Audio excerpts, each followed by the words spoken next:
ole tūlanga I lau case. Ele le ia fo ilo updating ngā tunga ia ula vaia. Ole tole fo soli. Ai solo. Le ai awakau ke ke fo awakau ke fafangua ka mikio le faruko la mo ya la tu ni te. Ole ola case. Ya te lo na o report ia tu inisio fale fasala lau. Ole afo ile ave ngole li poti pe ave maleita pe ave sao. Ole te elai te ai ia le loia e me se fo o si ungali ile matou te feto ai le matou case lea. Ole te elai te ai le loia o le misio lo tulai mo le ungali ile mai sini. E te e se mafuanga e ala iona fai atu la umoli mau I le video link. Now, a e tango e ave ese lo loto ele elea, ave ese lo mafau fia tau I masui, ave ese lo loto tinga. Ai au mailo mafau o ina le lei, au mailo mafau le lei tutonu ole. E Leai ma se tūlanga e whaasai le fai atu ngola umoli mau I lunga o le video link. Lai available. O tātou te le whaia I emotional, tātou langona mamanatu whaiunga. O lai ta oto la vala o le tūla whono. E le whailua sou pala ai ma sou le pala ai po sou koa ma sou fia koa ma sou whaafia poto. I le nā mea, pau le mea e mo mia e le whaamasinonga o le vai kingo mai le kangaka lea wera e te aluatu pe whai atu I lunga o le video link o le urupo oa o le urupo. O le mori mau, o lai available. Ana whaapea, e le ai se nā mea o se video link e mawhai o na whai ai I ala o le whaamasinonga. O le ala le mea alai fuang karusanga fuer ngā mea. O le mea leiga karusanga fuer ngā mea. Peia o oe. E peia o oe. A e loa o lai ai se mea e mawhai o na e talosanga e whaatau nuu ai. E mawhai nga e karusanga. O le tali la le nā e wha nofo file mua ai le mawhau wita ma le mawhau loto leanga. Ma le mawhau ai uva lea. Tā atia pea I le fionga I le whaamsino. Tā atia pea I a papari I po alala toa Rosela. E whaia pea na te taliaina. La ua whai ngā luenga aloia. Ai a kofi sili mai, Asiata, e mawhai ngā whai le ngā mea I lumo le whaamsingonga. Yes. Tō atele tangata sa whai a latou. E o fo I a te aule o te whai atu. I le whainga o le suenga, a le tau te whaafonga mai. I le whainga o lau suenga I le moli, I le whaamasinonga a le pale mene. I le latou suenga fo I le na whaia, I le awili linga o allocation sia na whaie I le fionga ia le ana. Whaasanga I sunga la aule le mali toa. Sa o whaonga I nai fo I le mele nai whaia I lau mori mau. E oi, le anga ese suenga le court. Ese foi suenga ia al pale mene whaonga I la tau fo ia. Komisi. Pe ia le peno a whaamasingo. So a le mawhaila na e ala tu sa moa sa tusi mai foi le komiti a tia. Ai o tali atu iai. O a ule tangata le lima tamatau o loo a inga. O loo tausisi o tina. Matua. O a urkanga ka whainga ruenga. Yelo uko o rua marifanga. E whainga ruenga. Ele ela se mea la alainga fia rua ia kufua maso o ngā lua tutulo. Ele o le pau ale mea la lau te fia mana na om fia va ai ai. O o fōringa. O a ulea ele se ei ai. Ma avatu wha matalanga. O lai whaatanga ele tū la whono. So o tau la ia pōpō I lalo mafi malau U-turn. Pōpō I lalo lo loto leanga. Pōpō I lalo. E oe. A e fia alu la o I Samoa ma ke le so faku. Alu I Samoa. Alu I Samoa leanga o le mea tonu le nai tau o le tau wha leanga. Awa tau te lalafi mai tu o fake pages na tu o mai la ia. E Leai sa tau fe au le mele na. O lai tu uatu lava I lo ia o le ala fo ile na wa leo na avere fa atu tuanga I lo ia. Lau te malama yala o le tūla whono. It's within the law and within the court procedures. e mawhai ai e se tasi o na whai atu lau mori mau pe ke alu i Samoa pe e whai aku pe re kāngia po o whea lava e kasi ale mele e kurikuri pe wha maongia pe le wha maongia that's it awane i tātou se e se mai le aunga au te Samoa ai mai se fo ila utu alalo mo e le te loto leanga o le ala afa le tausanga au e te vaai le laua manu ai sila i le whaamuli o atu o le ale winga o le upu pe awhi uololoko ke le mo e ke le malama iai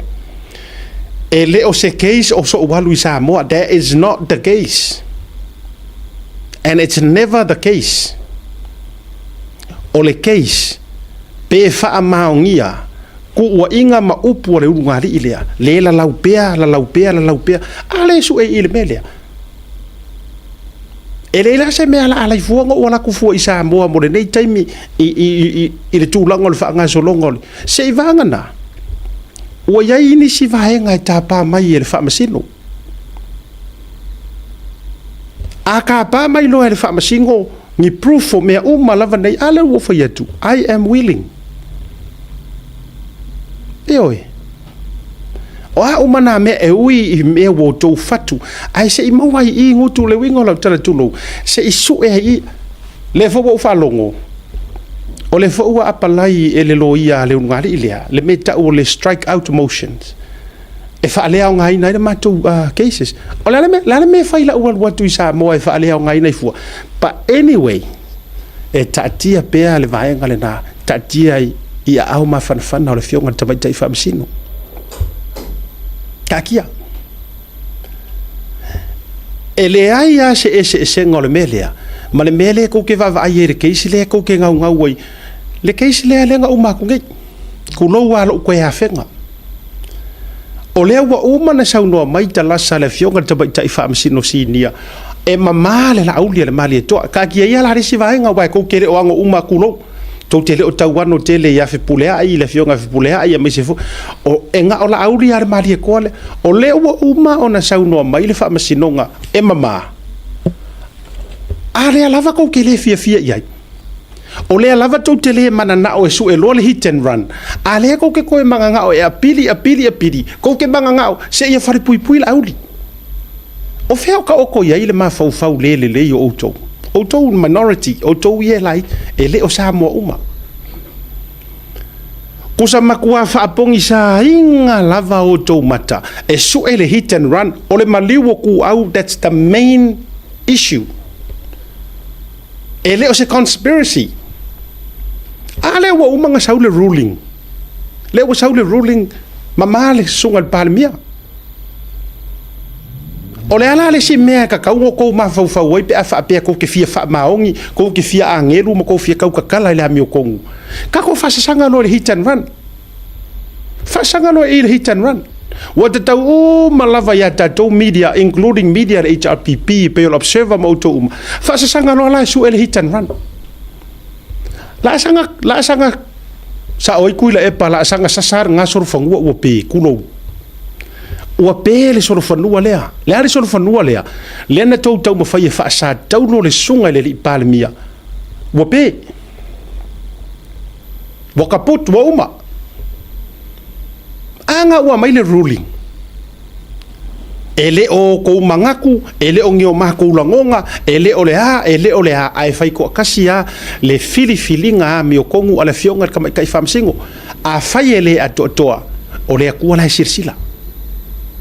ma ole akua ye se ako ele ai fo ise sa o mase ami o tonu ole fionga le tamaitai fa masino ewe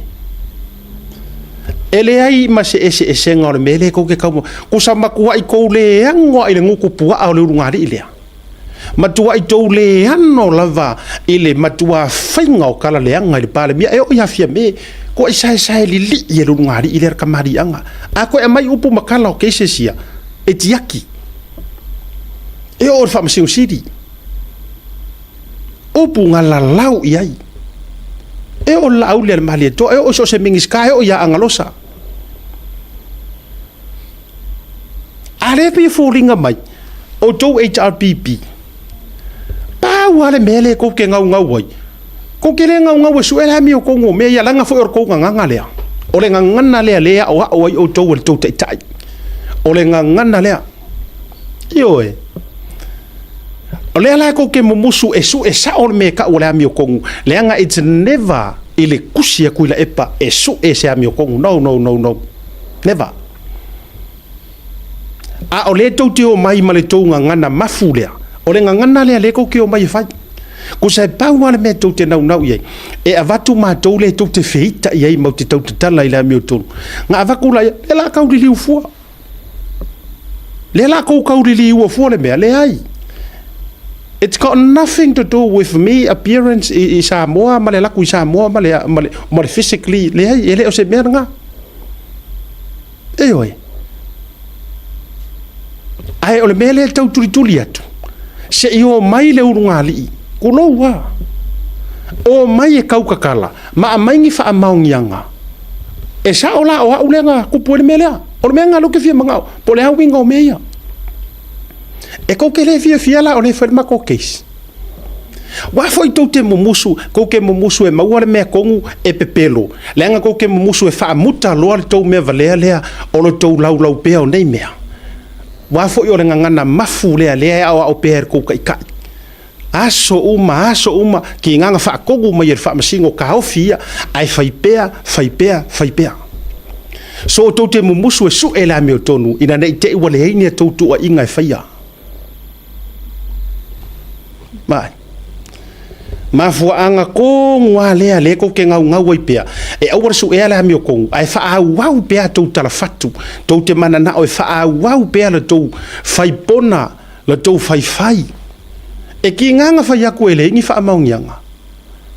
ai to te le mana o su ele moni le nga ua pa wa iro do mana na we fa au pea ale wo fa ya ele la se me ala i fuanga ko ngau ma ko lango fa pea e male ale ia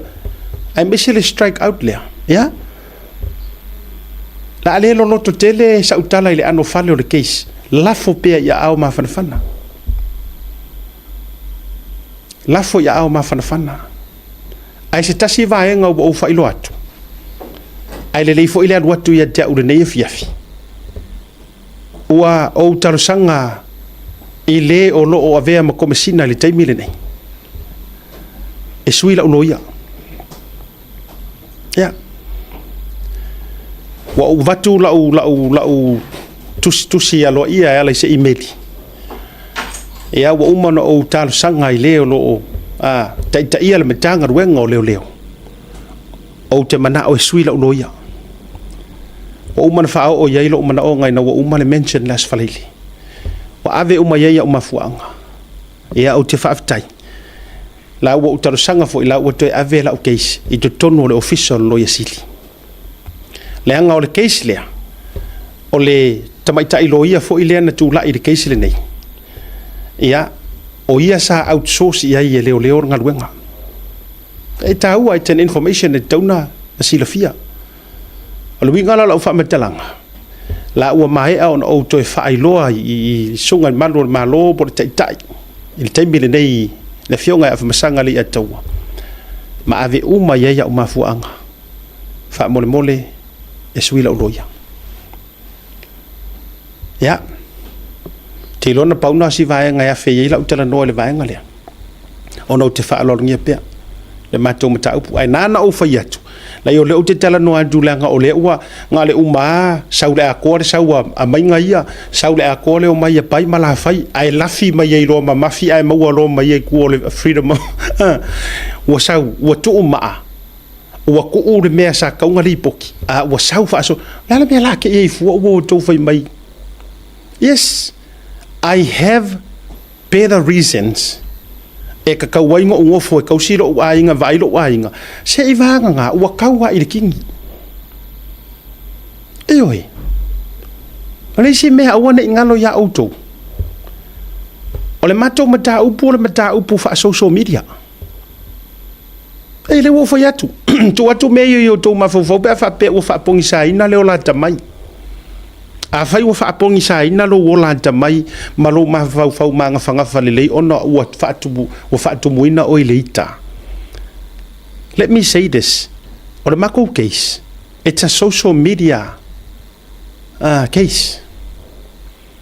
E le o se case fo ilele e mo mi airo ola koe faasingor kua oi. E le o se case fo ilele ma o e mo tulo wa le o faaso aduai. Le te tali generally. E le o se case ilo ule tali tonunga. E le o se case fo ilele o ke roa koe masau ako pau e avaku o mea ngai o le fea. When your skin barrier is compromised, it doesn't just look uncomfortable, it feels uncomfortable all day long. Events Maso ai le kangaka. E le o se murder e ke ala koe whaasingo le mea pe whaafewheang ka okor kangaka ma. No, it's a social media allocations. O mele o upu whaiwhai ma. O le halale, what's so talo whai ia. O le tūlanga dina. La na au mai ele whionga tamai tai whaamasino.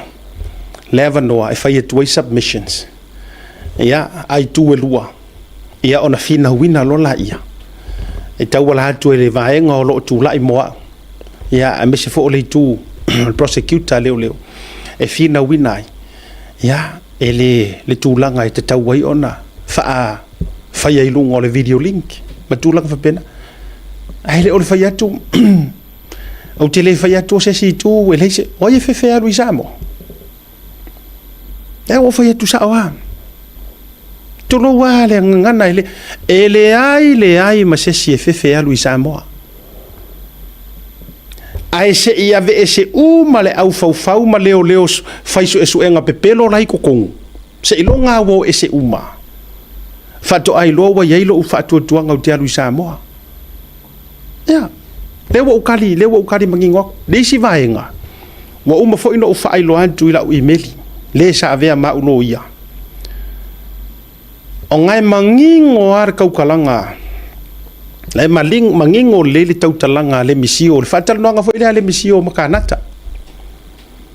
te mi fo ile na vala au mo matumta upu le talo sanga ile nga li e fia malanga Australia ma le jona umaloa sauro ia le misio fa ile la por kala me makanata manino yo le tala le misio na fa ina fa mai le sunga loia o lea fo isa tautino mai ele leo su esu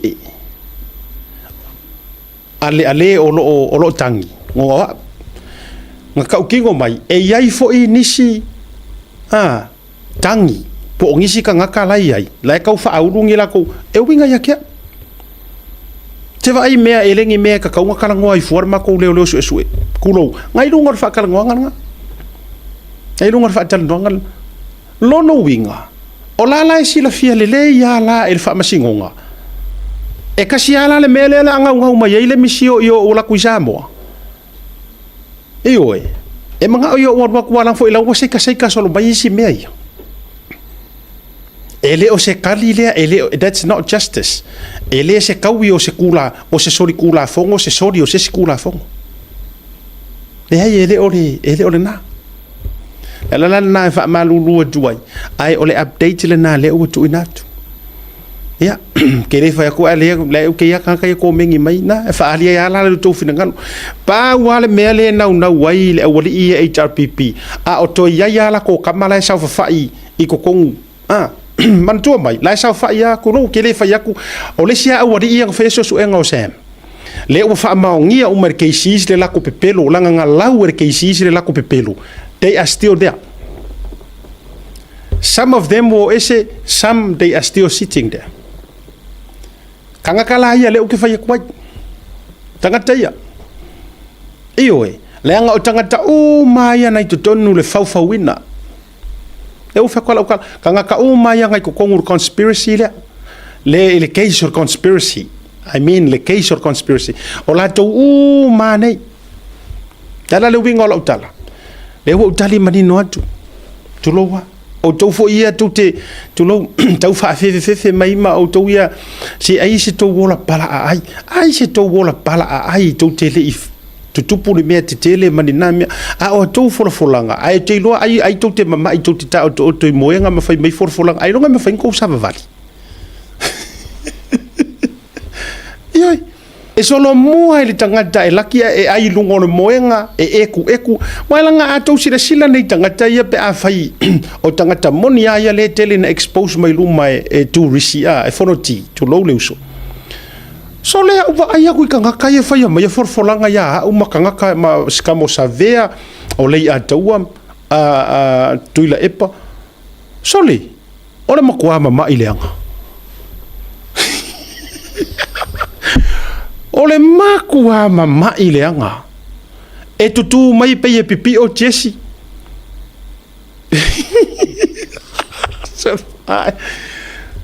le o te fai atu ai le na awa tau te se tia le ngai sa o upu matala e fai si malolosi a o mea fai ngaluenga a wo tek kama hui peor ka vale a faola tek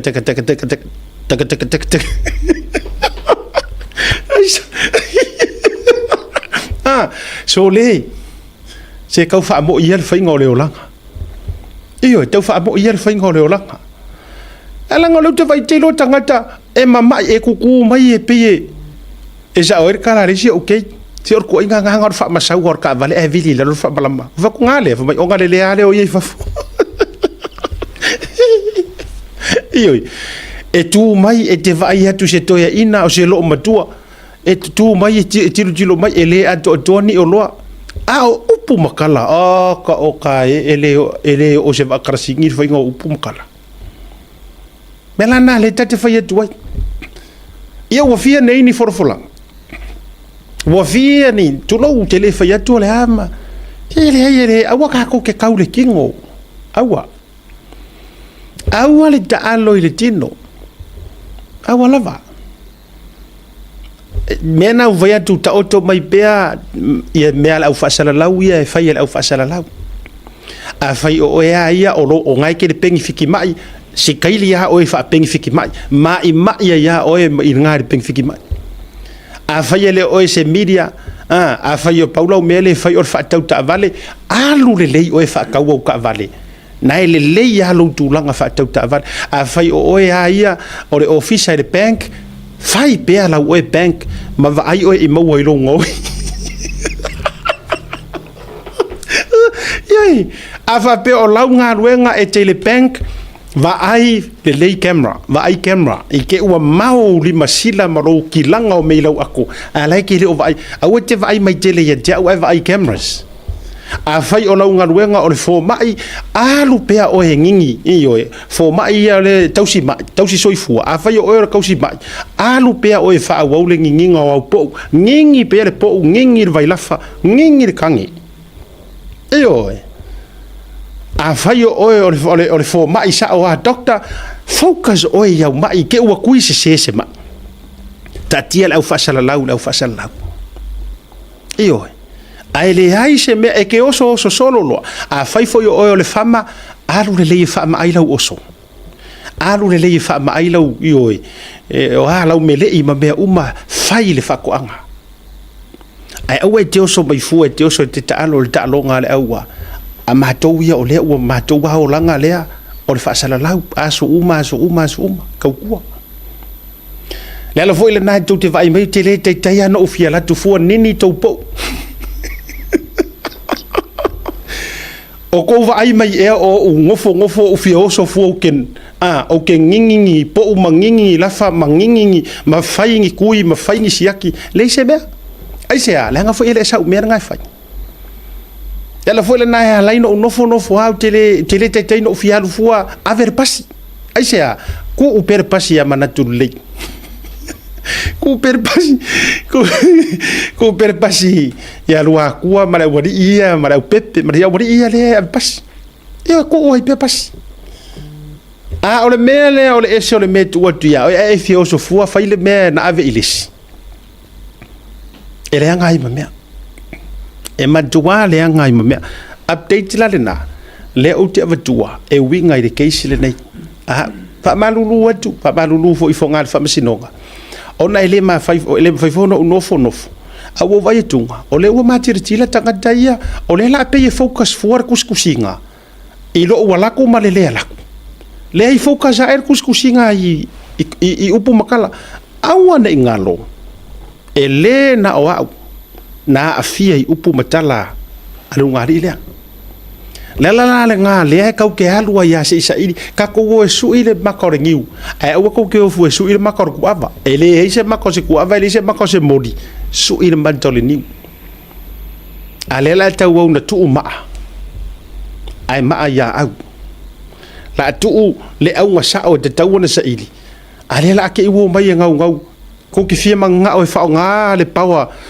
ma abuse e fa nga ko kala e persuade tai le fionga to mai tai fa masino e va tu ya usamo lena ya o tele fa lilo la u tu langa o les ai wo mo no o fa ilo o tele o mana suia e la loia o na fu to va ai na publica tu lunga o le sa tu mo ya o le tamai tai loia le fionga ya mangele leone su mailo I think that's her name last name ya o malana fa ilo atu ya la utalo sanga vai ya fa mole sui la loia pe sui le loia e tulai ya ai mai se fa tai na o mo na toe te dalor fa mse si sorry le loia sili e toe e vatu manga ruenga ya sa outsource tua ale matanga ruenga leo e fiso soni ai official loia sili eoi ya o tulanga le na le o fa yatu ya le la ta o to tu ai sia ma to case